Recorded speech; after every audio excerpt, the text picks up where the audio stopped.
Yes. Let's start with three Omkars. Meenakshi ji, do the honors. Or Mrinal, anybody who would like to. Shall I? Yeah. Omkar ke kuch.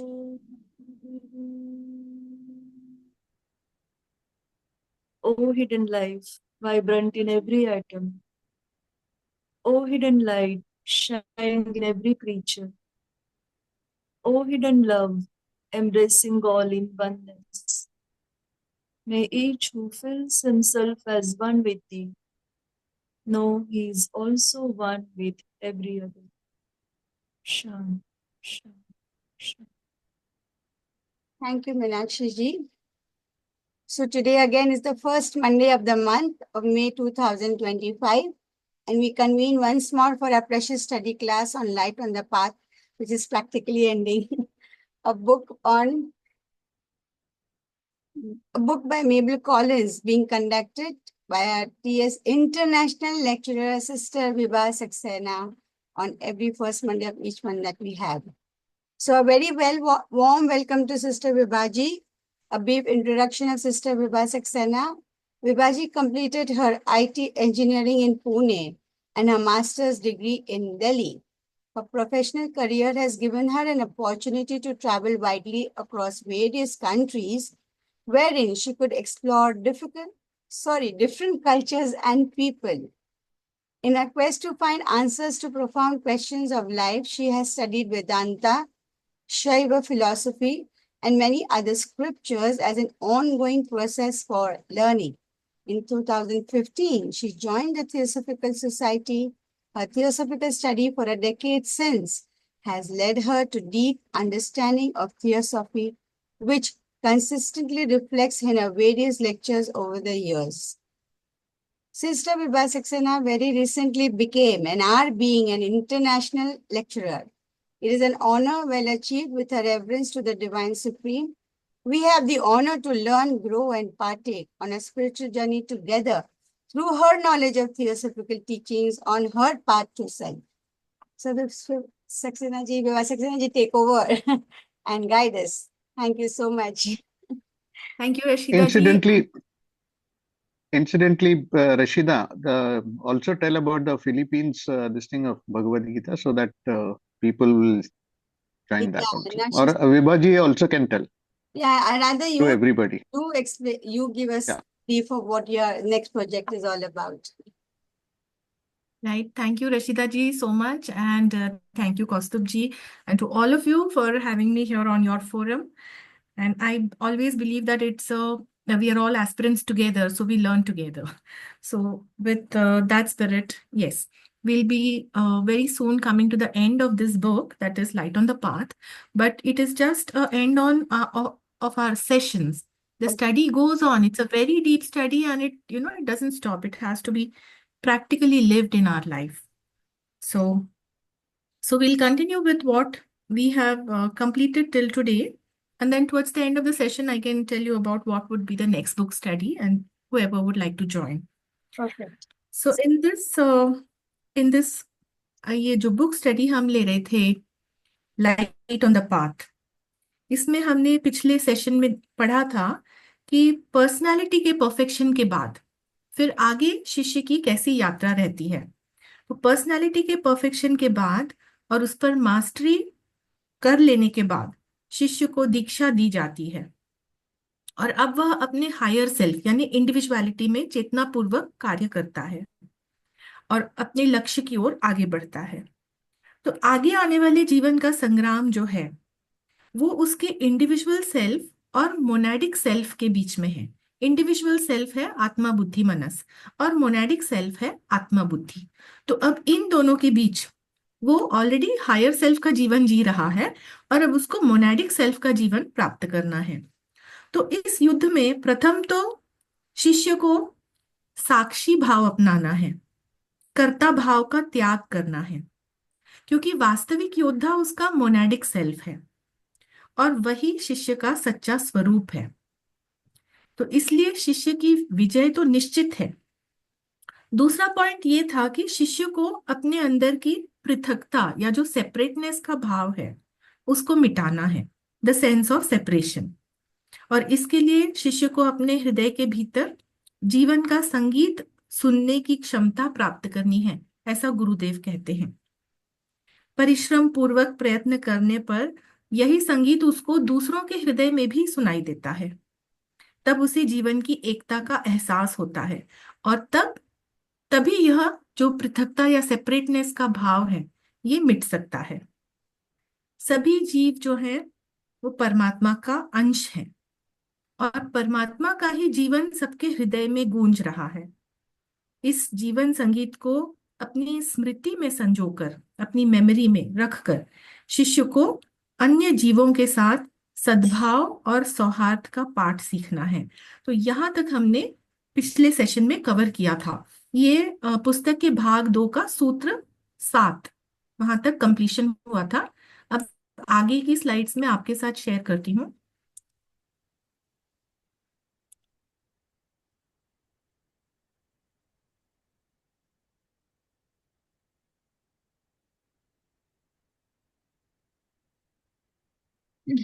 Okay, तो last सूत्र was number 7, learn from it the lesson of harmony. Now we go to the next सूत्र, सूत्र number 8।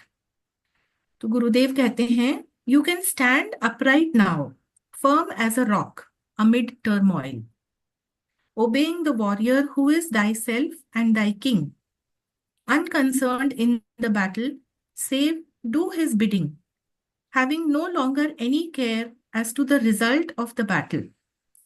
For one thing only is important, that the warrior shall win, and you know he is incapable of defeat. Standing thus cool and awakened, use the hearing you have acquired by pain and by the destruction of pain. गुरुदेव यहाँ पर शिष्य से क्या कह रहे हैं कि जो तुम्हारा ही रूप है, जो तुम्हारा राजा है, यानी कि मोनाडिक सेल्फ, उस योद्धा की आज्ञा का पालन करते हुए तुम यानी कि इंडिविजुअल सेल्फ युद्ध में चट्टान की तरह निश्चल रह सकते हो। युद्ध में तुम्हें उसकी आज्ञा का पालन करने के अतिरिक्त निर्लिप्त रहना है, उसमें इन्वॉल्व नहीं होना है। युद्ध के परिणाम के प्रति भी तुम अब पूर्ण रूप से निश्चिंत हो सकते हो। महत्वपूर्ण बात तो तुम्हारे लिए केवल ये है कि योद्धा विजयी हो। योद्धा है उसका योद्धा है उसका मोनाडिक सेल्फ, तो उसकी विजय हो, यही महत्व की बात है। और तुम जानते हो कि पराजय उसके लिए असंभव है। इसलिए गुरुदेव शिष्य को शांत और सावधान रहते हुए उस श्रवण शक्ति का उपयोग करने के लिए कहते हैं जिससे वह जीवन का संगीत सुनने में सक्षम हो गया है, यानी उसकी स्पिरिचुअल लर्निंग, स्पिरिचुअल हियरिंग, ये एबिलिटी जिससे वह जीवन का संगीत सुनने में सक्षम हो गया है। और उसने यह शक्ति, जो उसकी स्पिरिचुअल हियरिंग है, यह शक्ति उसने अत्यंत कष्ट सहकर प्राप्त की है। ये क्या कष्ट था? ये कष्ट उसके इंडिविजुअलिटी के बलिदान का कष्ट था, यानी कि sacrificing the notion of individual separateness. हमारे अंदर जो ये भाव होता है कि ये मैं हूं, इस भाव को निकाल देना एक बहुत बड़ा बलिदान है कि मैं कुछ नहीं हूं ना, एकदम से यही भाव मन में आता है। तो ये कष्ट का भाव था, इंडिविजुअलिटी के बलिदान का कष्ट। किंतु यह कष्ट सहने से उसे क्या रियलाइजेशन होता है? Realization of universal oneness. जैसे ही यूनिवर्सल वननेस का रियलाइजेशन होता है, वैसे ही बलिदान का यह कष्ट मिट जाता है। तो यहाँ पर यह गूढ़ अर्थ है कि शिष्य अब अपनी मानसिक चेतना के, यानी इंडिविजुअलिटी के, आत्मा बुद्धि मनस, तो ये मानसिक चेतना के उतार चढ़ाव छोड़ देता है और शांत निश्चल बुद्धिक चेतना उसके द्वारा अधिकाधिक कार्य करने लगता है। वह अपने लक्ष्य की प्राप्ति में अवश्य विजयी होगा, पराजय उसके लिए अब असंभव है। और उसका लक्ष्य क्या है? उसका लक्ष्य है फ्यूचर स्वरूप, उसका रूपांतरण, जिसकी झलक उसने दीक्षा के समय देखी थी। अब शिष्य लक्ष्य की प्राप्ति के संबंध में निश्चिंत हो सकता है। अब उसे करना क्या है? अत्यंत कष्ट और परिश्रम से उसने जीवन की एकता का जो अनुभव प्राप्त किया है, उसका उपयोग करना है. All his work will be directed by that knowledge, the experience of oneness of life. And that is why we say that the adepts are masters of compassion, क्योंकि ये निरंतर उनका एक्सपीरियंस है, oneness of life. जो बाहरी जीवन के द्वंद्व हैं, यानी डुअलिटी है, और पृथकता, सेपरेटनेस, उसके कारण से होने वाले कष्ट उसके लिए अब मिट चुके हैं, क्योंकि उसको जीवन की गहराई में, जीवन का जो रूट है, मूल में, वहां पे शिष्य ने आशा, विश्वास और प्रेम का साक्षात्कार किया है. उसको ये अनुभव होता है. और इसीलिए गुरुदेव कहते हैं, use the hearing you have acquired by pain and by the destruction of pain. आगे फिर गुरुदेव ने कहा, only fragments of the great song come to your ears while yet you are but man. But if you listen to it, remember it faithfully, so that none which has reached you is lost, and endeavor to learn from it the meaning of the mystery which surrounds you. शिष्य की जो वर्तमान स्थिति है, अर्थात जब वह जीवात्मा की चेतना प्राप्त कर चुका है, पर्सनैलिटी पर तो पहले ही विजय प्राप्त हो गई थी, अब वह जीवात्मा की चेतना प्राप्त कर चुका है, विशुद्ध आत्मा की नहीं, वो युद्ध अभी उसका बाकी है. तब जीवन के महान गीत के केवल कुछ अंश ही उसके कानों तक पहुंचते हैं. इसका अर्थ यह है कि बुद्धि का थोड़ा थोड़ा प्रकाश मानसिक चेतना को रोशन करता है. यह ज्ञान का प्रकाश है, जिसका स्रोत है विशुद्ध आत्मा, यानी मोनाडिक सेल्फ. इसलिए शिष्य को इस गीत रूपी ज्ञान के अंशों को ध्यान देकर सुनना है और उनको ठीक ठीक स्मरण रखना है, जिससे कि जो भी अनुभव और ज्ञान उसके पास पहुंचा है वो खो ना जाए. इस तरह उस महान गीत के अंशों को क्रमशः एकत्रित करके शिष्य जीवन के रहस्य का आशय समझ सकेगा. This source of knowledge, it is within each one of us. The adepts have already gained access to it, and that is why they are masters of wisdom. किंतु बिना लोगोस से एकात्म्य प्राप्त किए बिना संपूर्ण जीवन को नहीं जाना जा सकता. ईश्वर की चेतना में ही पूर्ण जीवन है. उस महान चेतना के हम केवल नन्हे नन्हे अंश हैं. इसलिए उससे अपना एकात्म्य करना संभव है, क्योंकि हम उसी के अंश हैं. और जितना अधिक एकात्म्य हमारा उस चेतना से, यानी लोगोस की चेतना से हो सकेगा, उतना ही अधिक हम जीवन के रहस्य को जान सकेंगे, जीवन की एकता को समझ सकेंगे. इस प्रकार से यह अंतः स्रोत जो हमारे भीतर है, यही हमारा गुरु है. और यही बात गुरुदेव शिष्य से आगे कहते हैं.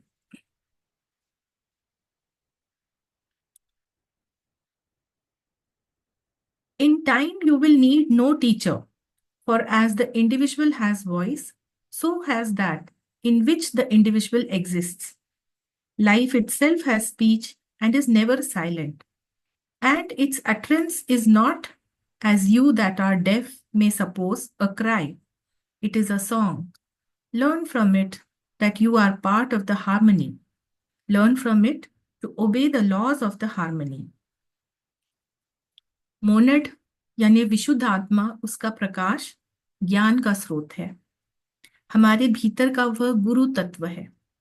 जैसा कि पहले कहा है कि शिष्य जब अपनी मानसिक चेतना के उतार चढ़ाव को छोड़कर अधिक शांत, निश्चल, विशुद्ध आत्मचेतना के द्वारा कार्य करता है, तब वह जीवन का संगीत सुन पाता है. उसके भीतर का गुरु तत्व और अधिक उजागर होने लगता है. तब शिष्य को किसी अन्य गुरु की आवश्यकता न रहेगी. जिस प्रकार व्यक्ति में वाणी की शक्ति है, उसी प्रकार उस सर्वव्यापी जो विशुद्ध चेतना है, उसमें भी यही शक्ति है, वाणी की शक्ति. उसमें शिष्य का अस्तित्व है. स्वयं जीवन में भी वाणी है, क्योंकि ये जीवन लोगोस का जीवन है, वन लाइफ है। जीवन की वाणी कभी मौन नहीं रहती, किंतु यह वाणी कोई चीख या कोलाहल नहीं है। जीवन की वाणी एक महान गीत है। It is a great harmonious melody. It is the song of life. Harmony of parts makes the whole. तो इस गीत से शिष्य को सीखना है कि वह भी इस मधुर गीत का, इस वन लाइफ का हिस्सा है। इस गीत की समरसता के जो नियम हैं, लॉज ऑफ हार्मनी है, laws of harmony with the one life, यही शिष्य को सीखना है। तो आप देखिए, अब शिष्य हॉल ऑफ लर्निंग में है। हमने वो 3 हॉल्स की बात की थी, हॉल ऑफ इग्नोरेंस, फिर हॉल ऑफ लर्निंग। तो हॉल ऑफ लर्निंग की वास्तविक शिक्षा यही है, to learn the laws of harmony with the one life by dissolving the notion of separateness and doership. ये जो मैं की भावना है, ये बहुत मुश्किल से जाती है। That is the notion of separateness. और दूसरा है नोशन ऑफ डूअरशिप, कि ये मैंने कार्य किया है। ओके, तो इसी को हटाना है और जो वन लाइफ के साथ जो हार्मनी है वो सीखना है। तो हॉल ऑफ लर्निंग की वास्तव में यही शिक्षा है। अब आगे के, तो यहां तक हमने सूत्र नंबर 8 तक ये कंप्लीट हो गया। और सूत्र नंबर 9 से 12 ये एक ही ग्रुप के हैं, तो इनको हम एक साथ स्टडी करेंगे।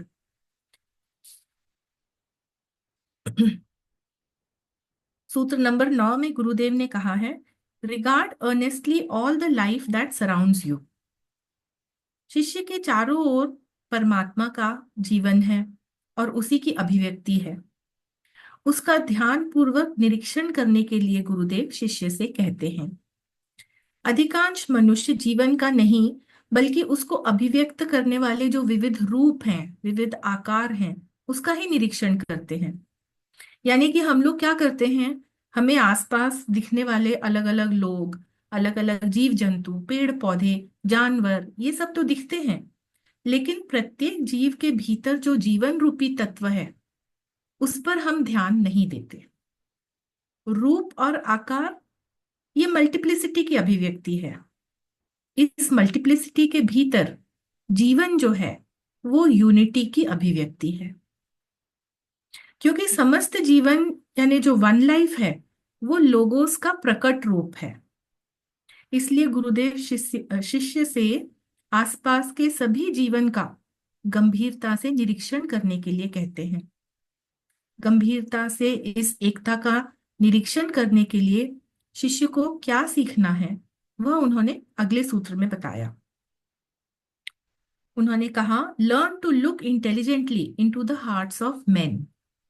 Note, from an absolutely impersonal point of view, otherwise your sight is colored. Therefore, impersonality must be first understood. तो यहाँ पर एक छोटे से सूत्र में बहुत सारी विशेष बातें बताई गई हैं। प्रथम तो ये कहा है कि लोगों को बाहरी रूप नहीं, बल्कि उनके हृदय में झांक कर देखना है। दूसरा पॉइंट वो कहते हैं कि इंटेलिजेंटली देखना है। इंटेलिजेंटली का अर्थ क्या है वो भी देखते हैं। और तीसरा पॉइंट ये है कि इम्पर्सनली देखने का निर्देश दिया है उन्होंने। तो इंटेलिजेंटली देखने का अर्थ है शिष्य को अब अपने लोअर माइंड से काम नहीं करना है। लोअर माइंड यानी काम मनस। अब वह हायर माइंड यानी कि बुद्धि मनस से कार्य करना सीखेगा, क्योंकि अब उसकी चेतना जीवात्मा में एस्टैब्लिश हो चुकी है। जीवात्मा में वह सचेत है, आत्मा बुद्धि मनस। तो उसको बुद्धि मनस द्वारा कार्य करना है। बुद्धि द्वारा प्रकाशित विवेकशील मन, उससे उसको मनुष्यों के हृदय का अवलोकन करना सीखना है। अभी हम जो काम करते हैं नॉर्मल ऑर्डिनरी लाइफ में, हमारा मन हमेशा काम या डिजायर से इन्फ्लुएंस्ड रहता है, लेकिन इस अपने पथ पे, इस माइलस्टोन पे शिष्य को अपना मन बुद्धि से इन्फ्लुएंस्ड हो, उसके द्वारा कार्य करना है। बुद्धि द्वारा प्रकाशित विवेकशील मन, और ऐसे मन से उसको मनुष्यों के हृदय का अवलोकन करना सीखना है। तो हृदय का अवलोकन उसको क्यों करना है?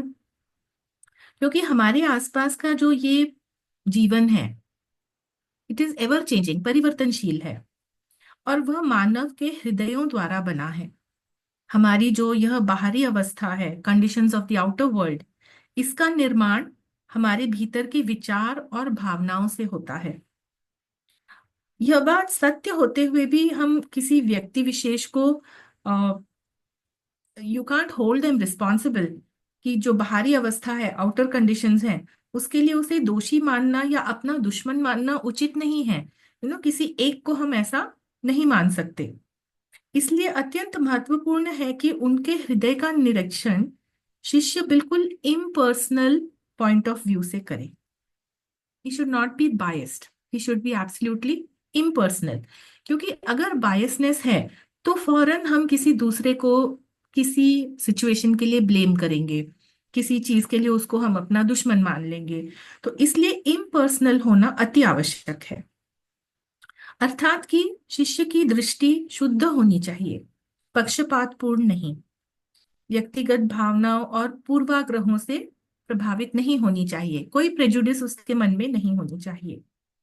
तो उस हिसाब से आप देखिए, बुद्धि जो है as a principle, sixth principle, बुद्धि वह निष्पक्ष होती है, इम्पार्शियल होती है। बुद्धि पर किसी पूर्वाग्रह या व्यक्तिगत भावनाओं का प्रभाव नहीं होता। वॉट यू परसीव विद बुद्धिक consciousness, it is not coloured bye personal feelings. बुद्धि का प्रकाश यानी प्रज्ञा, और प्रज्ञा वास्तव में सत्य का प्रतिबिंब है। इसलिए शिष्य को अपने विवेकशील मन से जो बुद्धि के द्वारा प्रकाशित है, उससे मनुष्य के हृदय का निरीक्षण करना सीखना है। देन ही विल बी अनबायस्ड। तो यही बात समझाते हुए गुरुदेव कहते हैं, intelligence is impartial. No man is your enemy, no man is your friend, all alike are your teachers. ये एक बहुत ही बड़ी और गहरी बात उन्होंने कही है। No man is your enemy, no man is your friend. आप ऐसा रिगार्ड कर सकते हैं हर किसी को? हम अपने ऑर्डिनरी लाइफ में किसी को अपना दोस्त मानते हैं, किसी को बेस्ट फ्रेंड मानते हैं, और किसी को बिल्कुल जानी दुश्मन मानते हैं। तो लेकिन वो कह रहे हैं ऐसा है ही नहीं। तो इसका क्या अर्थ है? पहली बात तो ये समझ लीजिए, यहाँ पे जो रेफरेंस है, mind that is intellect and बुद्धि दैट इज इंटेलिजेंस। ठीक है, तो ये फर्क, माइंड को इंटेलेक्ट और बुद्धि को इंटेलिजेंस कहा है। तो इंटेलिजेंस क्या है? वो प्रज्ञा है, बुद्धिक परसेप्शन, और यह पक्षपातपूर्ण या प्रेजुडिस नहीं होता। ये इम्पार्शियल है, व्यक्तिगत भावनाओं और पूर्वाग्रहों से प्रभावित नहीं है, बुद्धिक परसेप्शन। और इसलिए बुद्धिक परसेप्शन के द्वारा ही शिष्य यह जान पाएगा कि ना कोई व्यक्ति उसका दुश्मन है, ना उसका मित्र, सभी एक समान उसके शिक्षक हैं। ये आपको तभी एक्सपीरियंस होगा जब आप अपने बुद्धिक परसेप्शन द्वारा लोगों को परखोगे या उनका निरीक्षण करोगे। जब तक आप अपने मानसिक प्रिंसिपल के द्वारा उनका निरीक्षण करोगे, आपको हमेशा कोई अपना फ्रेंड या कोई आपका दुश्मन लगेगा। तो लेकिन ये बुद्धिक परसेप्शन यानी intelligence, intelligently look into the hearts of main, ये कार्य शिष्य को सीखना है। और ये जीवन का एक बहुत गूढ़ सत्य है। इसको समझने के लिए ये स्मरण रखना चाहिए कि मेंटल लेवल यानी जो मानसिक स्तर है, मानसिक स्तर से सोचने पर हमें लोगों का सिर्फ बाहरी रूप, आचार विचार दिखते हैं। मेंटल परसेप्शन ये पूर्वाग्रहों से, प्रेजुडिस और बायस से ये कलर्ड होता है। लोगों के बाहरी व्यवहार से प्रभावित होकर हम सहज ही उनको अपना मित्र या शत्रु समझने लगते हैं। किंतु बौद्धिक स्तर पे यानी बुद्धि के स्तर से जब हम देखते हैं तो वह इम्पार्शियल है। Intelligence is impartial. इस लेवल से अवलोकन करने पर शिष्य को यह स्पष्ट हो जाएगा कि विकास क्रम के इतने लंबे सफर में कोई हमारा शत्रु या मित्र नहीं है। ये सभी जीव, सभी सोल्स, सभी जीवात्मा अपने पथ पर अग्रसर हो रहे हैं, और कार्मिक संबंधों के कारण ये हमारे जीवन में आते जाते हैं। अनगिनत जन्मों की यात्रा में न जाने कितने जीवात्माओं के साथ हमारा भिन्न भिन्न संबंध रहा है। आप अभी देखिए, कोई father mother, husband wife, daughter brother, even हमारे जो सर्वेंट्स हैं या बॉस हैं या नेबर हैं, ये पता नहीं कितनी बार ये सोल्स हमारे जीवन में आते रहे हैं और हम उन्हें पहचान नहीं पाते, क्योंकि हम फिजिकल आइज से देख रहे हैं। हर जन्म में जीवात्मा का नया शरीर होता है, इसलिए भी हम उनको पहचान नहीं पाते। भले वे लोग मित्र की तरह व्यवहार करें या शत्रु की तरह, किंतु वास्तव में सब शिक्षक की तरह हैं हमारे लिए, क्योंकि उनसे या उनके द्वारा जो भी परिस्थितियां उत्पन्न हैं, उनसे हमें जीवन का पाठ सीखने को मिलता है। इसलिए वे हमारे शिक्षक की तरह हैं। विकास क्रम में हमें आगे बढ़ने के लिए ये सब निमित्त बनते हैं। For example, say suppose if a person is irritating you, he can be somebody in your family, he can be somebody in your office, anybody। कोई व्यक्ति ऐसा है जिसकी वजह से आप हमेशा दुखी हो जाते हैं, he is very irritating to you, then until you don't learn your lesson is to learn patience, so until you don't learn that lesson, वही सिचुएशन बार बार आपके जीवन में आती रहेगी। और जब आप वो पाठ पढ़ सीख लेते हैं, आप पेशेंस सीख लेते हैं, आप देखिए आपकी लाइफ की सिचुएशन बदल जाएगी। तो ये इस तरह से ये निमित्त बनते हैं हमारे जीवन में, ताकि हम कोई पाठ जो हमें सीखना है, जीवात्मा को सीखना है, वो पूर्ण हो जाए। इसलिए बौद्धिक स्तर से लोगों के हृदय का अवलोकन करना है, ऐसा शिष्य को कहा है। और शिष्य को यह बात स्पष्ट हो सकती है, उनके बाहरी व्यवहार को देख के नहीं होती। इसलिए शिष्य को अब ये बुद्धिक लेवल से कार्य करना सीखना है। अब आगे जो गुरुदेव कहते हैं कि शत्रु भी हमारा मित्र है, तो शत्रु कैसे हमारे लिए शिक्षक बन सकता है और हमारे विकास के लिए सहायक हो सकता है। इसके लिए गुरुदेव ने कहा है, your enemy becomes a mystery that must be solved even though it takes ages, for man must be understood. Your friend becomes a part of your self, an extension of your self, a riddle hard to read. तो देखिए, दो level से हमने कहा था, एक तो मानसिक स्तर से और एक बुद्धिक लेवल से। तो मानसिक स्तर से कार्य करने पर जो शत्रु प्रतीत होता था, वही पर्सन अब बुद्धिक स्तर से जब हम कार्य करेंगे तो वह शिष्य के लिए एक रहस्य बन जाता है, जिसे शिष्य को सुलझाना है। भले ही इसमें सदियां लग जाएं, क्योंकि वास्तव में वह शत्रु नहीं है, वो तो कुछ पाठ पढ़ाने आया है उसके जीवन में।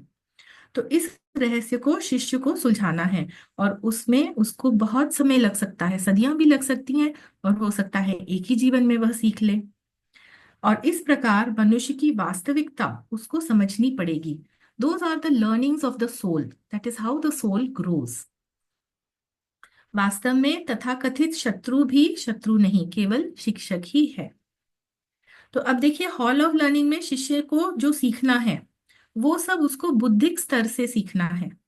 इन the light of truth he has to leave behind the illusory mental consciousness. Okay, और इसमें सदियों का समय भी लग सकता है, और ये एक ही जीवन में सीखना भी संभव है। So it depends on you really how much time it will take. इतना ही नहीं, बल्कि मेंटल परसेप्शन जिसको मित्र मानती है, हम किसी को अपना मित्र मानते हैं, तो बुद्धिक परसेप्शन से जब देखते हैं तो वह मित्र जो है वह शिष्य का ही एक हिस्सा बन जाता है। He is not somebody separate from you, he is an extension of you. वह उस शिष्य का ही विस्तार है। और ये एक ऐसी पहेली है जिसको समझना कठिन है, ऐसा गुरुदेव कह रहे हैं, क्योंकि अभी हम चेतना के उस उच्च स्तर तक नहीं पहुंचे हैं। तो इसलिए ये केवल शब्द हैं जिनको हम सुन रहे हैं और समझने की कोशिश कर रहे हैं, और ये इसलिए ये सत्य हमारे लिए अभी पहेली है। लेकिन जब हम चेतना का वह उच्च स्तर प्राप्त कर लेंगे, तब इस पहेली को हम सुलझा सकेंगे। लॉजिकली हम इतना जान सकते हैं कि एवोल्यूशनरी साइकिल में सभी सोल्स, सभी जीवात्मा अपने अपने पथ पर अग्रसर हो रहे हैं, और कार्मिक संबंधों के कारण वे हमारे जीवन में आते जाते हैं। वे सोल्स जो हमारे जीवन में आते हैं या परिस्थितियां हमें जीवन का किसी पाठ या कोई सत्य सत्य का पाठ पढ़ाने हेतु आते हैं जो हमारी ग्रोथ के लिए आवश्यक है। जैसे हमने प्रीवियस एग्जाम्पल में कहा था कि अगर सोल को पेशेंस का वर्च्यू सीखना है तो उसके जीवन में किस प्रकार की परिस्थितियां आ सकती हैं, और जब सोल वह पाठ सीख लेता है तब उसकी परिस्थितियां बदल जाती हैं और वह चेतना में थोड़ा ऊंचा उठ जाता है। लेकिन इस सब से भी एक और कठिन चीज शिष्य को सीखनी है, और वह क्या है? गुरुदेव कहते हैं, only one thing is more difficult to know, your own heart.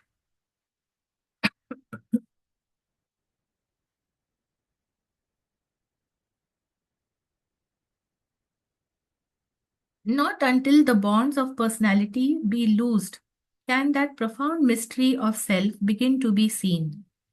Not until you stand aside from it will it in any way reveal itself to your understanding. Then and not till then can you grasp and guide it. Then and not till then can you use all its powers and devote them to a worthy service.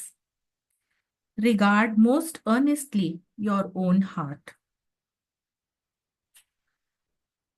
लोगों की मित्रता या शत्रुता के पीछे क्या सच्चाई है, इस पहेली को समझने से भी कठिन केवल एक ही चीज है, और वह है स्वयं के हृदय को जानना। ऐसा गुरुदेव कहते हैं। इस पहेली को समझने के लिए इसके स्वयं के हृदय को जानना, हमारे हृदय में ही जीवन का संगीत गूंज रहा है जिसको सॉन्ग ऑफ लाइफ कहा है, और हृदय में ही प्रज्ञा जो है वह प्रतिबिंबित होती है, स्पिरिचुअल कॉन्शियसनेस। तो हृदय की सच्चाई को जानना यानी कि इम्पार्शली और इम्पर्सनली कार्य करना। कोई मित्र नहीं है, कोई शत्रु नहीं है, कोई लाडला नहीं है, कोई प्यारा नहीं है। सभी सोल्स, सभी जीवात्मा, इनका एवोल्यूशन अपने स्वरूप की दिशा में हो रहा है। कर्म और पुनर्जन्म के सिद्धांत के अंतर्गत वे सारे सोल्स एवोल्यूशन में सहायक या बाधक बनते हैं। Law of reincarnation and law of कर्म, इसके अंतर्गत वो एक दूसरे से मिलते रहते हैं। तो शिष्य यह तभी सीख सकता है जब वह उसके ये जो पर्सनालिटी के बॉन्ड्स हैं, किसी के प्रति अट्रैक्ट होना या किसी के प्रति राग या द्वेष रखना, ये जो उसके बॉन्ड्स हैं, इनको जब वह ढीला करता जाएगा, दूसरों से मोह, प्रेम, नफरत आदि के जो बंधन हैं, इनको जब वह धीरे धीरे समाप्त करता जाएगा, तभी वह इससे अपने हृदय को जान पाएगा। प्योरली मानसिक स्तर से काम करने से इस प्रकार के पर्सनल बॉन्ड्स स्वाभाविक हैं जब हम अपने मानसिक प्रिंसिपल के द्वारा ही कार्य करते हैं। फॉर एग्जाम्पल, आप माँ को देखिए। माँ के एक बच्चे हो, दो, तीन, कितने भी बच्चे हों, वो सभी बच्चों को प्यार करती है। फिर भी ऐसा होता है कि कभी कभी एक बच्चा उसको अधिक प्यारा होता है। और इसी तरह जो एडवांस्ड एवोल्यूशनरी स्टेज होती है साधक की, उसमें भी पर्सनल बॉन्ड्स बने रह सकते हैं। ऐसे कहते हैं कि महात्मा बुद्ध को भी अपना एक शिष्य अन्य शिष्यों से ज्यादा प्यारा था। आई थिंक उसका नाम आनंद था। महात्मा केएच का भी एपी सिनेट से लगाव था। एपी सिनेट ने एक पूर्व जन्म में महात्मा केएच की सहायता की थी। तो आप देखिए, इस तरह के जो बॉन्ड्स हैं वो बने रहते हैं। ये मानसिक प्रिंसिपल के कारण होता है। इसका मतलब है कि पथ पर बहुत आगे जाने तक भी ये पर्सनल बॉन्ड्स बने रह सकते हैं। हालांकि it is true that they are more pure, वो अधिक शुद्ध होते हैं, प्योर होते हैं। लेकिन अब आप इससे भी और अधिक देखिए, सूर्य के लेवल तक, सोलर लोगोस। सोलर लोगोस समान रूप से सभी जीव जंतुओं के लिए जीवन का स्रोत है। उसके कोई पर्सनल बॉन्ड्स नहीं है किसी से। तो like this you can look at the analogy, right, from a ordinary person, a mother, then to a aspirant, then even to the masters, Mahatma KH, Mahatma Buddha, and then look at the solar logos. So how the bonds of personality, the personal feelings of attachment, they have to be dissolved. दीक्षा के समय शिष्य ने अपने भावी स्वरूप की झलक पाई थी, और उसका भावी स्वरूप क्या था? वह सोलर लोगोस के समान था। हॉल ऑफ लर्निंग में शिष्य को अब इन पर्सनल बॉन्ड्स को ढीला करना सीखना है।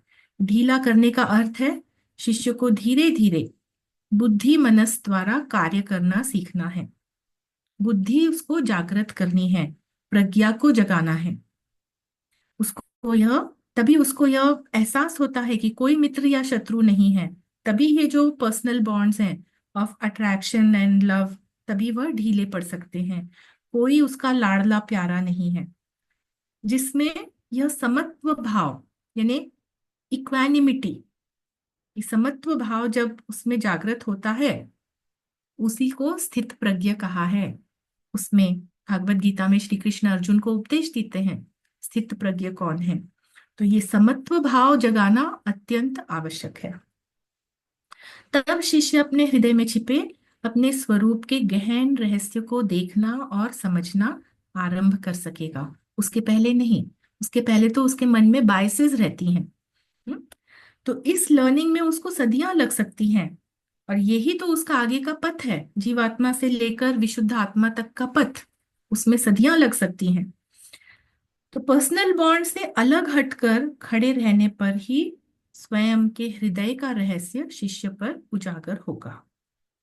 हृदय के सत्य को समझकर उसको ग्रास्प करके फिर शिष्य अपने हृदय का मार्गदर्शन कर सकता है, अर्थात वह हृदय के द्वारा कार्य कर सकता है।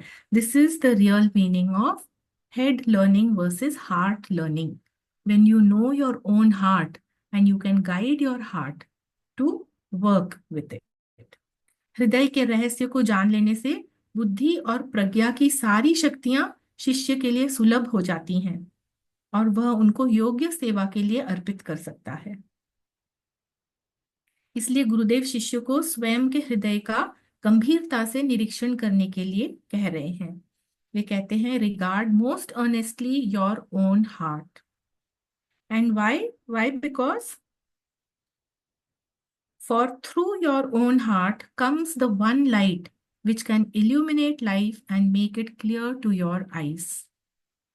गुरुदेव शिष्य से कहते हैं कि उसके स्वयं के हृदय से ही वह प्रकाश आता है जो जीवन को प्रकाशित करता है और उसकी आंखों के लिए स्पष्ट करता है। इसका अर्थ हमारे हृदय से ही सत्य का प्रकाश प्रस्फुटित होता है और वही जीवन के रहस्य को उजागर कर सकता है। ये कोई फिलॉसफी नहीं है, these are not mere words of philosophy, this is actual fact. Madam Blavatsky ने उनकी जो कलेक्टेड राइटिंग्स हैं उसकी वॉल्यूम 12 में वो लिखती हैं कि मनुष्य के हृदय में एक स्थान है, एक नन्हा सा वायलेट प्रकाश बिंदु है, which is called the seat of life. इस स्थान में मैडम ब्लवात्स्की लिखती हैं कि इस स्थान में वह जो वॉयलेट प्रकाश का बिंदु है, वहां पर potentially mind, life, energy, will सभी समाहित हैं। That is the significance of that point of light. Mind, life, energy and will, they are present potentially in that spot. मनुष्य के जीवन काल के दौरान इस स्थान से fiery opalescent prismatic colours radiate होते हैं, ऐसा वे बताती हैं। जिस प्रकार हमारा मस्तिष्क जो है ये इंटेलेक्चुअल कॉन्शियसनेस का केंद्र है, उसी प्रकार हमारा हृदय जो है वह स्पिरिचुअल कॉन्शियसनेस का केंद्र है। और यही बात ये जो मैडम ब्लवात्स्की ने लिखी है कि हमारे हृदय में वह प्रकाश बिंदु है जो सीट ऑफ लाइफ है, यही बात उपनिषदों में भी लिखी है। कठोपनिषद में बताई है और श्वेताश्वतरोपनिषद में भी यही बात कही गई है। उसमें लिखा है, अंगुष्ठ मात्र पुरुषोत्तरात्मा सदा जनानां हृदय सन्निविष्टः, यानी कि अंगूठे के आकार जितनी अंतरात्मा यह सदा मनुष्य के हृदय में विराजमान है। That is the seat of life in the heart. Gurudev कहते हैं कि study the hearts of men that you may know what is that world in which you live and of which you will to be a part. मनुष्य के हृदय का अध्ययन करने से शिष्य यह जान पाएगा कि वर्तमान में वह किस दुनिया में जी रहा है और भविष्य में वह किस दुनिया का हिस्सा बनना चाहता है. See, current world, it is sensed by our physical sense organs. And it is interpreted by the mental consciousness. ये हम अपनी करंट वर्ल्ड को जान सकते हैं इंद्रियों के द्वारा और मन के द्वारा. लेकिन ये बहुत ही सुपरफिशियल लिविंग है, surface living. It is very illusory. और डिसाइपल का कार्य क्या है? शिष्य का कार्य है to become part of the world of truth. Not this illusory world, but the world of truth. The source of truth and the source of one life is in the heart. और इसीलिए लोगों के हृदय का निरीक्षण करके उनकी study करके डिसाइपल को वह यह सीख पाएगा कि वह जिस जगत में अभी रह रहा है और आने वाले समय में वह किस जगत का हिस्सा बनना चाहता है. जब वह लोगों के हृदय का निरीक्षण करेगा तब वह यह जान पाएगा. इसलिए मास्टर उससे कहते हैं, regard the constantly changing and moving life which surrounds you, for it is formed by the hearts of men, and as you learn to understand their constitution and meaning, you will by degrees be able to read the larger word of life. अपने आसपास के निरंतर बदलते जीवन का शिष्य को ध्यानपूर्वक निरीक्षण करना है, क्योंकि वह लोगों के हृदय से निर्मित है. देखिए, यही एक थॉट बार बार दोहराया जा रहा है. जैसे जैसे शिष्य लोगों के हृदय की संरचना और अर्थ को समझना सीखेगा, वैसे ही वह धीरे धीरे जीवन के व्यापक अर्थ को समझने में सक्षम हो जाएगा.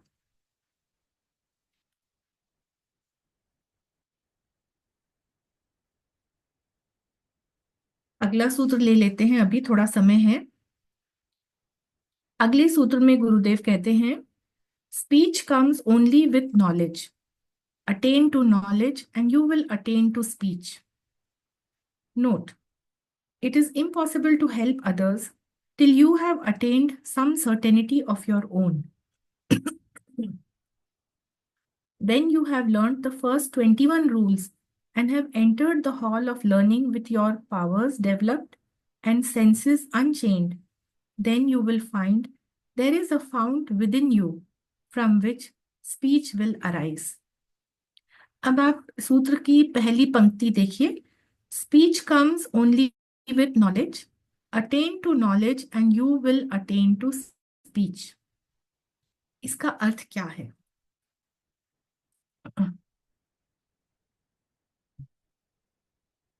इसका मतलब यह है कि आप वही बात बोल सकते हैं जिसका आपको ज्ञान है. किसी भी वस्तु के विषय में बोलने के लिए उसके बारे में ज्ञान होना आवश्यक है. आप दूसरों को वही दे सकते हैं जो आपके पास है. किंतु यहाँ पर ऑर्डिनरी नॉलेज या भौतिक ज्ञान की बात नहीं हो रही है. यहाँ पर गुरुदेव का संकेत उस परम सत्य के ज्ञान से है जो जीवन की एकता है. जब शिष्य चेतना के उस स्तर को प्राप्त कर लेता है जहाँ पर जीवन की एकता एक जीवंत सत्य है, it is a experiential knowledge about oneness of life, तब वन लाइफ में ही निहित स्पीच या वाक उस पर शिष्य का अधिकार हो जाता है. आप ध्यान कीजिए, जब हमने सूत्र नंबर 8 पढ़ा था उसमें लिखा था, गुरुदेव ने कहा था सूत्र नंबर 8 में, life itself has speech and is never silent. If I go back to that on the slide, in this sutra number 8, life itself has speech and it is never silent. I don't see it here. I think it is in another sutra number. But anyway, coming back to this one, 13th. तो life में ही speech है और वह कभी silent नहीं है. ये one life में जो स्पीच है, ये क्या है? ये है सत्य वचन की शक्ति। अर्थात जो कुछ भी बोला जाएगा वह सत्य हो जाएगा। आपने पौराणिक कथाओं में पढ़ा होगा, ऋषि मुनियों में यह क्षमता होती थी। उनके द्वारा जो वरदान दिए जाते हैं वो सत्य हो जाते हैं, क्योंकि वो सत्य वचन है। और the other way round also, श्राप का भी यही है, वो सत्य हो जाता है। तो शिष्य की चेतना कैसे ऊपर उठती है, ये हमने पुस्तक के पार्ट 1 में जो दिए 21 सूत्र हैं, उनका जब वह सफलतापूर्वक पालन करता है, तब शिष्य हॉल ऑफ लर्निंग में प्रवेश पाता है। वहां पर वह भूवर लोक में कार्य करने की कुशलता प्राप्त करता है।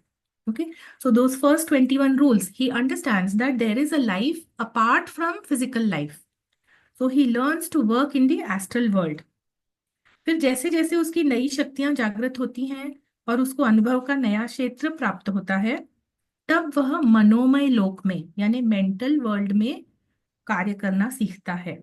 वहां पर उसको विचार करने की क्षमता आ जाती है और मनोमय शरीर को विकसित करने की शिक्षा, मायावी रूप धारण करने की शिक्षा, ये सारी क्रियाएं और शिक्षा वह प्राप्त करता है। So from the physical to the astral to the mental, in these three worlds he learns to work and control, और तब वह अरहत के पद का अधिकारी हो जाता है।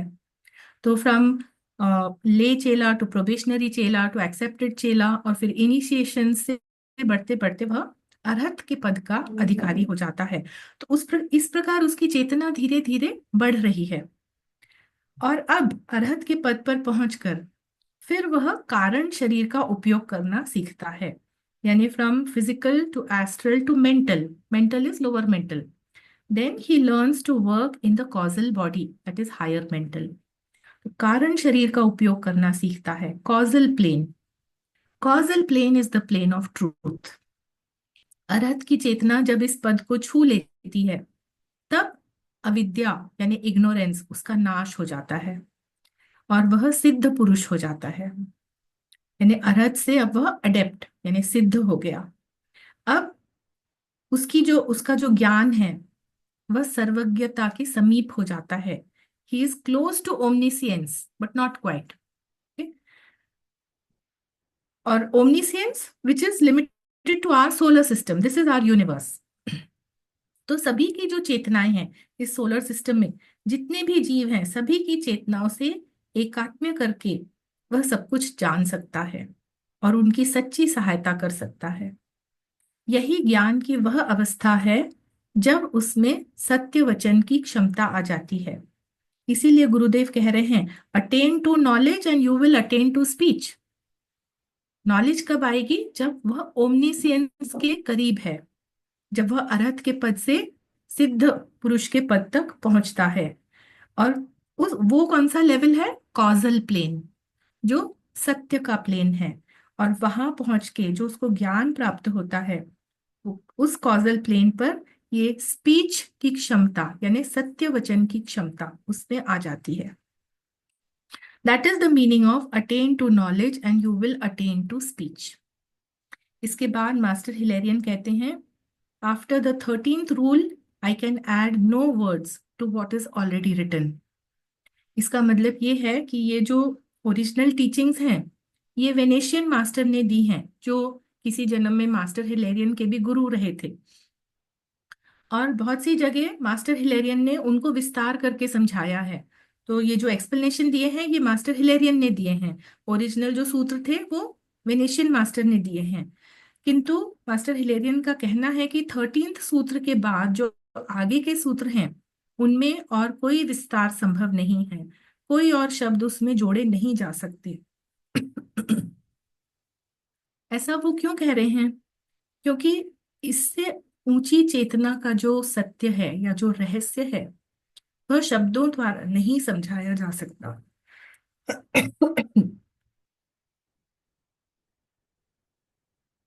उसको केवल सिंबॉलिकली ही बताया जा सकता है। तो इसलिए वे ऐसा कहते हैं। और अंत में वो कहते हैं, my peace I give unto you. तो ये स्टेटमेंट भी आप देखिए, my peace I give unto you, if you remember in the part 1 of the book, उसका जो 21st सूत्र था, उसमें मास्टर ने कहा था, my peace I give unto you can only be said by the master to the beloved disciple who are as himself. और अब पार्ट 2 के ये 13th सूत्र तक पहुंचकर मास्टर कह रहे हैं, my peace I give unto you. अर्थात अब डिसाइपल उस स्तर तक पहुंच चुका है जहां पे मास्टर की चेतना है। तो आज हम यहीं तक करते हैं और इसको, ये सेशन यहाँ समाप्त करते हैं। अब हम डिस्कशन या क्वेश्चन आंसर्स ले लेंगे जो भी हमारे पार्टिसिपेंट्स हैं उनके साथ। Thank you.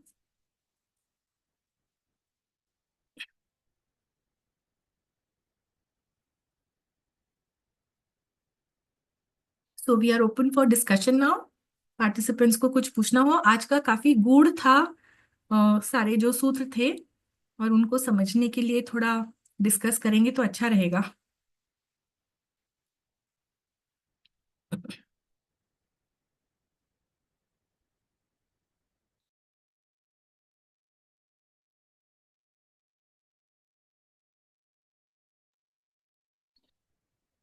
Kaustubh Barbadi here. Good evening. Good evening. In one of the sutras, it is said that um, your higher self, that is the monadic this thing, and you are fighting for him. Actually, in the real sense of this thing, you are gradually removing one layer of existence. That means you are losing manasik level at that particular time, and only the next two levels you are keeping for yourself, for the monadic uh, this thing, Correct. right? Correct. Correct. Huh. Absolutely. Now that means you're actually, are you losing them or are you capturing them in some way? Because at the end of it, if you're losing them, that means you're losing those experiences which can be had in those levels, which may not be the thing. I don't know. I mean, I'm not very clear about that. Your doubt is absolutely valid, and it is very good that you are having this doubt, because one needs to understand that the mind can never be annihilated. Mind is eternal. So Okay. you cannot lose the mind, even if it is the lower mind. What happens is that the lower mind is extricated from the desire principle. Okay. So Okay. mind is actually only one. It is only, we call it as dual, because when it is influenced by desire, it becomes lower mind.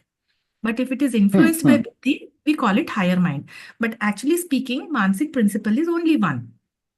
And pure mind, that human soul, that is the real man. And that is eternal. Atma, Buddhi, Manas, that is the real man who is immortal. So mind cannot be annihilated. What happens is when the Mansik principle is extricated from influence of desire, then it slowly comes under the influence of Buddhi. Buddhi, the light of Buddhi is reflected on Manas. In a very higher parlance, that is called Manas Taijasi. But we will not go into that now.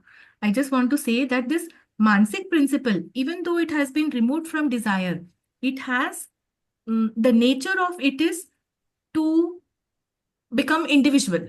Ye main hu. So that separateness still remains. Okay. Now that separateness has to be removed. That is due to your manas. It is at individual level because we are a person, a man. It is also there at the universal level, which is called Mahat. Our mind is derived from the cosmic principle Mahat. We are Manas Putra.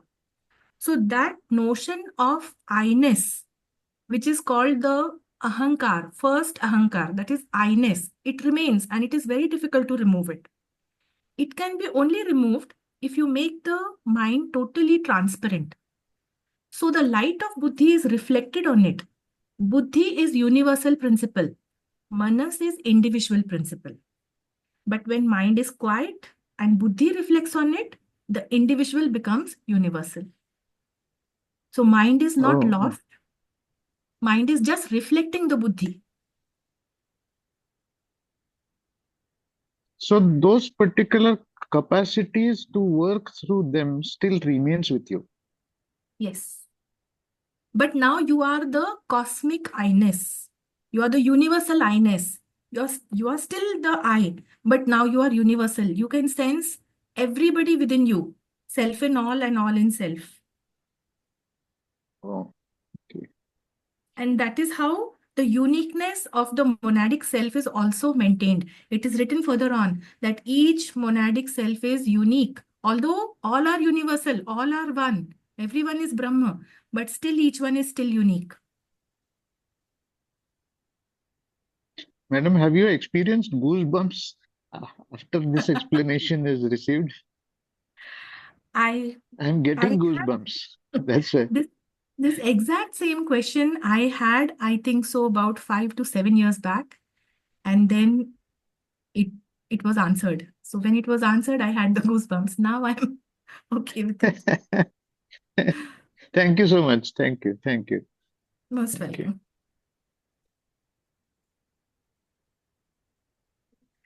That is something really very nice because when one thinks about it, this is contemplation. Then you will really have such questions, and the answers to which will come by your own self, from within yourself. So anybody Okay, else because would. Hmm. what I have understood is on the level of understanding. And when you actually understand and it becomes one with you, then it becomes your own knowledge. Otherwise, it's just uh, physical understanding within the brain. True. See, we are still working with mental knowledge. Uh, I do not know how many people have really touched the Buddhic level of awareness.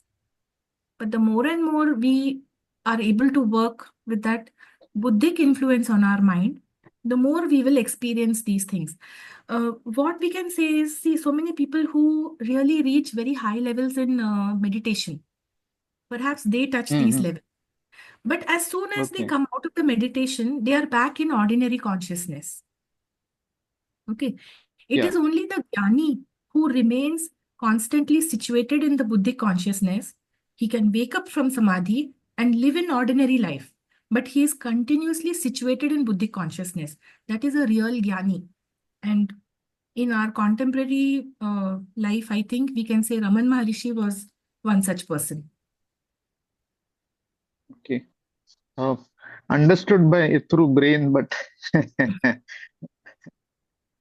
thank you. Thank you.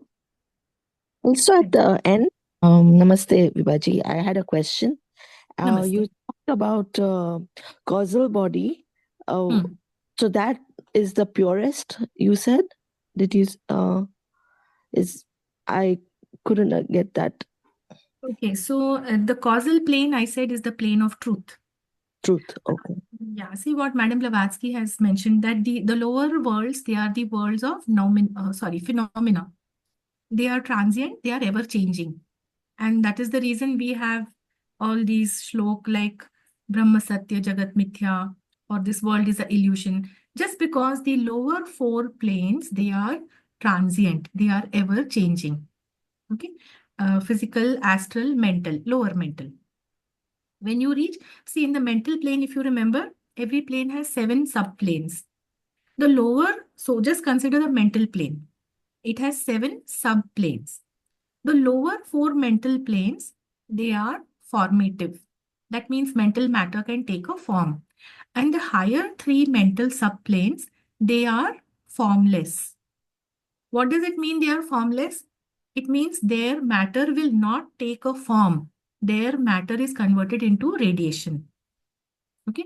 So those planes, the higher mental, and then above that, Buddhic and Nirvanic, and even above that, Anupadak and Adi, they are all called the worlds of truth.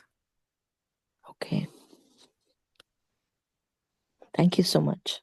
Most welcome.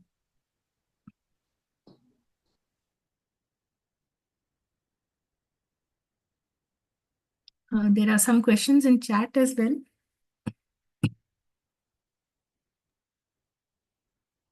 In the chat, it is just very well explained by Sanjay Pote. He has shared that it's very well explained.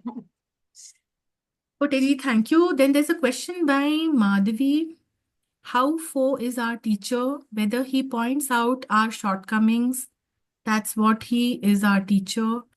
Kindly comment at the end of the meeting. There is this question. Okay, it's a direct message to me, I think. It's Yeah, not there in it's the it's not on group. the group. Yeah. Yeah. So this question has been put up that how enemy can be our teacher. So this I explained while explaining the slides itself. That say suppose there is a person in your life who is a irritant. He is really irritating you or troubling you. Sometimes we have a nasty boss in office, or we have somebody in the family who is a constant source of lot of irritation. So perhaps our soul has come into this world to learn the virtue of patience. We are very short-tempered, we are not patient. Our children teach us a lot of patience. How patiently we have to teach our child, right? So once we learn that virtue, when we look at that person, we may consider he's our enemy. That boss is my enemy. He's constantly giving me trouble, right? But once we learn the virtue of patience, probably the situation might change. Your boss might get transferred, you might move somewhere else, you might take up a new job. So, how things happen, we don't know in life why they are happening. Those people have come together to teach you something. The moment you learn, you will move on. So, that is how enemy also becomes a teacher. Thank you, madam. Dhanyavad. Yes, most welcome. Yes, Kanchanji, I see you are raising your hand. Yeah. Vivaji, all this, apart. See, Yes, when we say people are coming into our life to teach us something, right? yes. And we are learning. But what happens when things are happening, we are not having this awareness. And there are so many actions and reactions, and so many thoughts are crossing. Sometimes, you want to take a revenge. Sometimes you just outburst with love. Sometimes, all mix, we are working at astral and lower mental levels. So are we not creating karma? Because again, it goes back to that. See, even by thought, we are creating karma. So, how to overcome or how to, because these things only when we are discussing, we are reading, we are understanding, right? Even then it happens. But in unaware state, when we are not at all into these things, where does it lead us? So, for the ignorant, the wheel of birth and death continues. But for those people who have known it at least intellectually, they must make a conscious effort to check their own behavior. See, it will happen that next time you are faced with such a situation, once again you will become angry because you tend to forget. जो पढ़ा था वो पढ़ा था session में, मगर actual situation में तो गुस्सा Again, आती है yes, yes, और yes, yes. correct. But if you keep Immediate observing action. yourself, if you keep observing yourself, next time when you get angry, even before saying something, maybe that thought will cross your mind. Oh, I must not speak that. So the angry thought will come in your mind, but you will not speak it. Now you keep practicing this. Again, after a few months, again, if you have a situation where you're angry, then perhaps the angry thought itself will not come in your mind. So see, slowly situation is going to improve from a angry outburst to checking your speech, and then finally to not allowing the thought to arise. So the most difficult is where you can control your thoughts. You will not allow the thought to come in your mind. That is what is a arhat. That is what is an adept. We are at the stage of still muh to ban rakh lo. Don't shout at somebody. Keep it in your mind. So even if we learn that, that is the first step. मुंह से भी ज्यादा जुबान बंद रख लो. Thought, that Yes. reaction. नहीं, my question is further. See Hmm. how to undo or how to reverse whatever we have. See now, see suppose today I am learning all these things. But sometimes, when I see in retrospect, without meaning, we might have reacted. Without meaning, we might have hurted. And we don't know how our love even has been taken by, the other person. Positive, negative, or jealousy, or see, so many. Because we all are humans. So how to understand and how to reverse what we have already done? Okay, today onwards, we are furthering in our growth. Everybody is furthering in their own way. But we consciously are trying to improve upon whatever our thoughts or things are there. But whatever we have done consciously or unconsciously in the past, and sometimes even resultant of the others, still there are some notes in our minds, in our thoughts, in our emotions. How to undo, of course, you have explained, but how to reverse the things which are already done in the past? Is there any way? So, as per my understanding, now see, I am not a psychologist or a psychiatrist, but Of what course, we of course, understand, of course. We are only right? discussing. So, whatever situation we are faced with in our present life, all of this is of our own making. First thing we should understand is that we have to stop blaming somebody else, because all our past actions, they have their effects which we are facing in our current life. So, what we need to do is, so that we don't create more bondage, we have to accept it, stop blaming, and go through it cheerfully.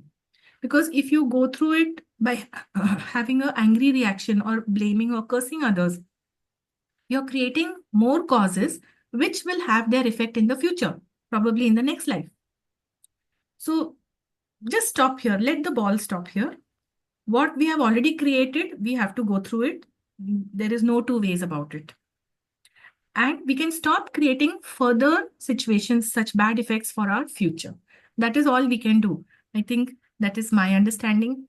I don't know, maybe somebody else can have some other view Thank about you it. so much.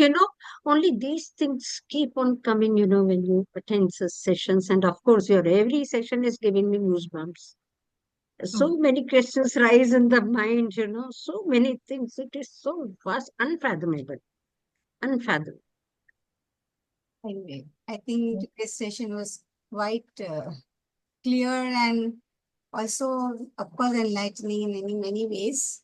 And it's been good. There's so many people attended, though, of course, it's already beyond our time for today. So let's end our session today with three Omkars. yes. Rashida ji, I would just like to let you know, Yes, sure. mostly we will complete the second part by our next session. So next month, May, June. That is June. June should be the last session, I think. Yes. Will And we be able to complete that much? Because today, as what I saw, we are on the page 67, but with mhm. karma part ending, it is page 86. So I don't know. No, we will stop at part 2. Okay. The section on karma, I will not continue now. Okay, so then 21. Yeah. Yeah. Okay, So good. the next section should mostly be our last. All right. And you were going to reveal some other project that you are going to work on with the, So mostly I will be starting the study of the book Bhagavad Gita. That is for the TS Philippines section. And that will be sometime in June. all right. So it will be So in I can share the link, and whoever wants to join can join. They will have it on Wednesdays, every Wednesday. good. That will be in English, Hindi. How will it be? English. English. English, because Philippines. Good enough. Good enough for me at least. So great. But we will be continuing a Monday session with something new happening after this, or we'll be just Rashida ji, I think one thing at a time. I won't be able to manage so many things together. not a problem. We'll work on that later on. But thank you Yes, yes, for everything. Yeah. So let's end today's session then. Yeah. sure. And Yes. good night, everyone. See you again soon. Anybody wants to ask anything more? I hope not, because we already passed 10 past 9. Yeah, thank you, Vibhaji, so very much. It was a wonderful, wonderful, wonderful learning. Thank Thank you you. for sharing the knowledge with us and taking us Thank along on the path. Most important. Yeah, you. So there will be a session next Monday as well. not next No, month, no, next next month. First Monday of next month. Yeah. So that will be the final session. Yeah, final session of this, Okay. what we are learning, that Okay. in the Okay. path. Yeah. Okay. Okay. Good night, Thank you. everyone. Thank you. Good night. Night.